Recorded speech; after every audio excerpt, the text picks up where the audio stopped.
This is the FM Gold channel of All India Radio. In the program News Analysis, now we bring you a discussion on 8 years of RTI achievements. The participants are Deepak Sandhu, Information Commissioner, and Parsa Venkateshwar Rao Jr., Senior Journalist. We are going to discuss the 8th anniversary of the right to information. One of the first things that the UPA government was able to achieve was bringing the right to information legislation in 2005. And justifiably, the government feels proud that it has been able to bring about this very progressive legislation, which makes the government not only accountable, but it gives access to the ordinary citizen to know from the government as to what is happening inside. When the law came, even people like Aruna Roy, who had fought for this bill for a long time, expressed satisfaction that this was the Indian right to information is indeed far better than any other right to information in other countries, even in the United States. The question was, how are we going to use it? Who is using it? And as the days went by, even the people who were administering it, the Central Information Commission, which oversees the administration or how it is being given out, felt that they have learnt a lot over the years. Now do you think, after 8 years, we are able to look back and say, yes, this has worked, though many more things can be done? I'll certainly admit that this is a great beginning. The journey has just begun. I would call the RTI Act of 2005 as the mother of all legislations, because within its ambit, in a sense, the citizen gets empowered with the wherewithal of checking out on a large number of benefits and rights that this democratic state, which is a welfare state, has designed so many programs for them. So the citizen, the common man, through this act gets the wherewithal of knowing what these benefits are and how they are accruing and to whom they are accruing. So I would say that this is just the beginning, and more people are learning about it. I won't say that there's 100% knowledge about it even after 8 years. Do you think that even after all these years, yes, old habits die hard, officials at various levels are hesitant to share information and they have to come to the CIC for remedy? I would say it's a mixed baggage. Some officers with open minds, some custodians of information and public authorities have tuned their mental levels to disclosure and transparencies. Others are finding it a little difficult, but I'll say one thing, all of them I think are reconciled to the fact that there's no looking back now. This act is here to stay. It strengthens our democratic roots and functioning of our democracy. I think we all have no choice but to embrace it.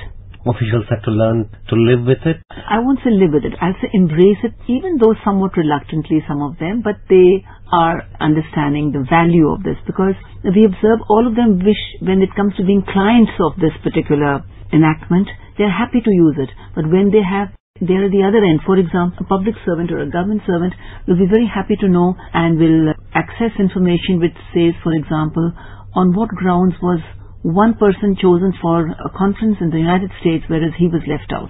He would like to know that. But if he has to give information about, yes, to somebody else who is his client, there may be some reluctance. But then we have lived with this Mai Baap Raj for decades. You've been there with the CIC for quite some time now. What has been your experience? What is the kind of complaints or the kind of people who come to you with their cases? Two types. A large number of them are from citizens who are talking about their own entitlements, whether it is an insurance claim, whether it's a ration card, or whether it's any other kind of entitlement in terms of action taken against unauthorized construction, because that also pollutes the environment. On the other hand, there will be some activists who will talk about larger issues. But I find that it's not uncommon that while we are hearing a certain case, we touch upon a larger issue. For example, how do you maintain records about surrendered ration cards? That's a very major issue, because if it's not done methodically and with transparency, these surrendered ration cards will be misused to siphon off and weaken the public distribution system. And it's like the dead voting. Yes. So sometimes a person comes with problem of his own, but we quickly convert it into a larger issue and give a direction not on how to run their organization but how to maintain information, because that is part of our mandate. So I have given directions to the municipal corporations that they must maintain very methodically information regarding surrendered ration cards. This was by way of an example. So ordinary people are using this right to information more and more to get their dues from the government. Yes, of course. And that is the keystone of the success. I don't look at these as petty matters. When a person walks in, his whole universe at that time kendrit hai us mudde pe. And we have to look at it like that. And my happy experience has shown that if the public authority feels that, oops, we have made a mistake in not providing this service or this information, by the time the notice for second hearing goes from the Commission, the job's done. So even though we are not a grievance redressal organization, but the net result does reflect in redressal of a grievance. The question of the officer refusing to comply is very rare, I presume. Refusal to comply, that happens sometimes, and it's a difficult task, but we do impose penalties. That's why the penalty provision is there. Some people who simply will not relent, well, then they have to be taught how to accept this act by way of imposing penalty, and we in the Commission do it. How do you interact with the state information commissions? They operate on their own? Yes. And actually this is not appellate as such, the Central Information Commission. We are an appellate authority for all issues pertaining to public authorities that are governed by the central government. State governments are governed by the State Information Commissions, which are constituted also under the same RTI Act. But the Central Information Commission does help the state commissions to formulate and to conduct an interaction between we do have interactions. We have set up a federation of information commissions.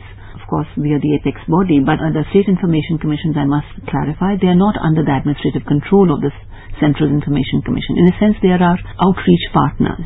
And we have a very healthy relationship with them. Even day after tomorrow, we are having a meeting of the Federation where we do take up issues which affect the state commissions and the Central Commission. Convention that is going on about the right to information. So what is the kind of discussion it has opened up? What is the kind of debate? I mean, how does it look, the prospect? It's a two-day conference, and we've been honored by the presence of the Honorable President of India, who inaugurated the session just this morning. And we're having three sessions. One has been this morning on RTI and inclusive growth.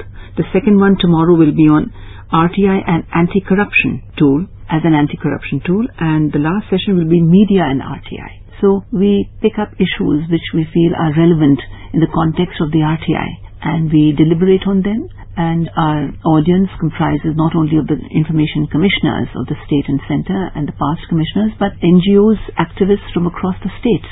We have today, I was interacting with people from J&K, from Nagaland, Chhattisgarh. What is the kind of feedback do you get from the other parts of the country? It's an informal thing. I know there is no formal structured thing in this. Yes, I find there is a bit of a frustration sometimes by the activists who may tend to forget that RTI only restricts itself to the disclosure of information. If after you receive information and you realize that the state government or the central government or the public authority has failed in implementing a certain or in good governance in a certain sphere, the Central Information Commission cannot direct them. We can only highlight that lacuna, and we do that all the time. Under Section 20(5), we do that. We make recommendations to the public authorities, but that's about all. But I know, I'm confident that when the head of a public authorities reads about a certain subject that has been highlighted through the RTI Act and lacuna in their performance or their implementation of their own law or something is highlighted, they are also quick to satisfy. I mean, this is an interesting topic, that RTI and inclusive growth. What is the scope? There will be less leakages in the system.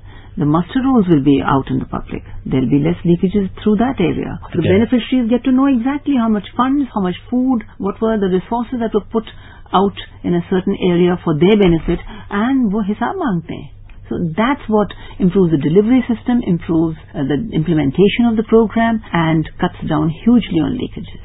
RTI is all about good governance and about eradication of corruption, or at least lessening corruption. And also, it has completely reversed the old relationship. Now it is those who govern that are accountable to those who they govern. And so that is the principal essence of democracy. Democracy, absolutely. So I think RTI, as I said, is a mother of all legislations, and it has been a wonderful achievement of the government. As the years go by, do you think that there would be room for improvisation, that perhaps something more could be added and its powers will increase?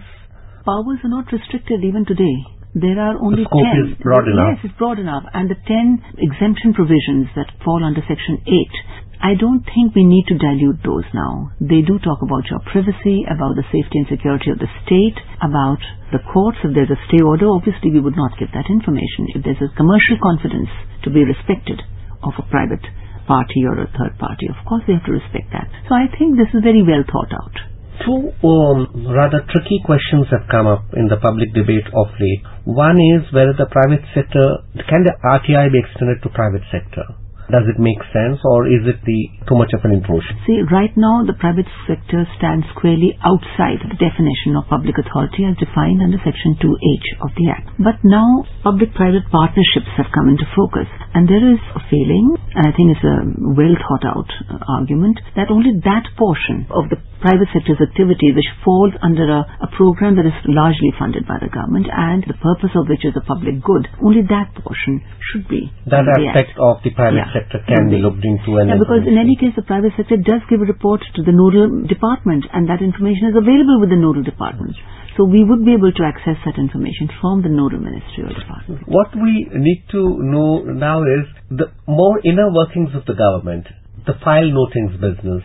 If an information is disclosable, like what action did you take on my complaint so-and-so, then we just say, provide this person the file notings which emanated during the processing of his complaint. And that's it.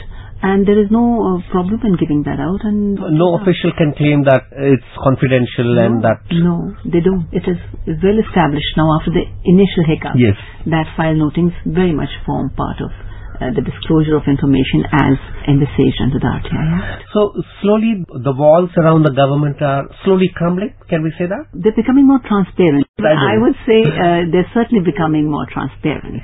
RTI as such, do you think we can look at with a justifiable pride saying yes, it has worked so far and we have established certain conventions for its working? Yes, I think the foundations are now deeply grounded.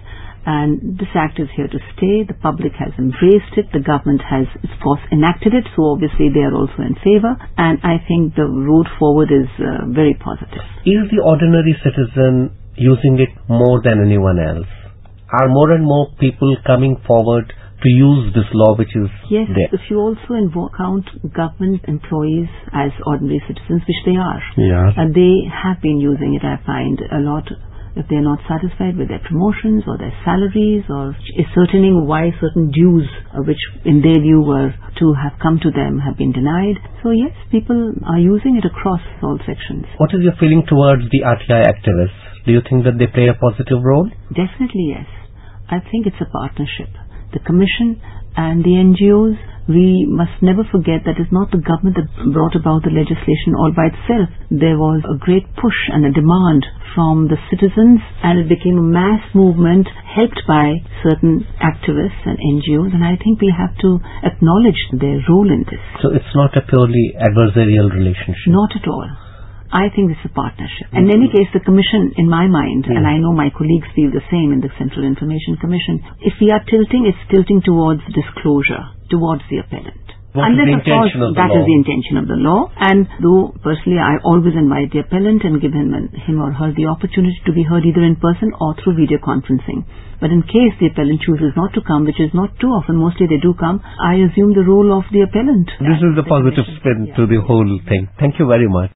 You were listening to a discussion on 8 years of RTI achievements. The participants were Deepak Sandhu, Information Commissioner, and Parsa Venkatesh Rao Jr., Senior Journalist. It came to you in the program News Analysis, produced and presented by the News Services Division of All India Radio. This program is also available on our website, newsonair.nic.in. You may email your opinion about this program at talksensd@air.org.in.